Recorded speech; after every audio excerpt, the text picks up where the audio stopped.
Hello Mzansi, welcome to Mgosi waseMzansi. If today is your first time visiting this channel, please do the right thing and click the subscribe button, and also don't forget to smash the like button. Hey guys, saze sawaqamba manga osithi mahlala entabeni ushonile abe aphila umahlala entabeni. So kuthiwa mhla tingu-25 kuyo lenyanga umahlala entabeni bamthola phukla amagwebu ugqwele imagwebu lamhlophe emlonyeni unconscious babathe bamvusa umahlala entabeni angavuki. One of the family members watitshela ukuthi mahlala entabeni ushonile ngokuthi azame kutinquma kutibulala.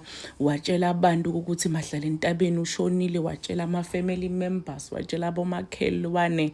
Yaduma oyinzabi yokuthi mahlala entabeni ushonile. Ithi Sunday World mayikhuluma na one of the family members ithi mahlala entabeni ukhona uyaphila but currently usesibhedlela ku-ICU ngemva kokuthi azame kuthatha impilo yakhe. Konke lokhu kufaka phakathi iMoja Love kokuthi iMoja Love ayifuni kumbhadala imali yakhe. Kudala into ama-video mahlala entabeni simbonile exposing iMoja Love, waze washo ukuthi nyalo ngoJanuwari utohamba ku-podcast ayokhipha tigaqa teMoja Love. Bantu abaningi beve buhlungu kakhulu ngemva kokuthi beve ukuthi mahlala entabeni usishile emhlabeni. People were saying ukuthi iMoja Love kufanele ibhenwe, kufanele ingasabukelwa, kufanele iboycottwe.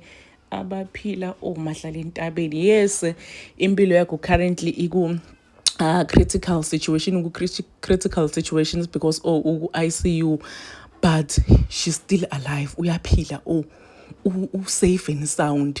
And le into bengixaka kuthi akhishwe leni ma-videos kusho ukuthi before zama kutibulala ukhiphe ama-video ku-TikTok account yakhe la beka-expose khona iMoja Love because la ma-video bewamaningi but nyalo mawuya ku-account yakhe akukho ngisho nayinye i-video la bekazama khona ku-expose iMoja Love. There's a letter futhi lesiyiboniwe ipostwe enkanyezi lapha etinkundleni tokuxhumana la ibhala mhla 24 December. Abhala ukuthi wayazi afune kutibulala kwendakalani. It's because of uMoja Love. Wayebhala nje lencwadi ngendile video ngayo nolisolo ngako. So iDaily Sign yasho ukuthi ugela ukhona uyaphila but currently ICU. Guys, bantu sebasende ama-condolences basho ukuthi beva buhlungu. Hey guys, abaphila mahlala entabeni into lesingayenda nje thina ukuthi simthandazise ugel abe right. Mina nawe sidibonana next time. Goodbye.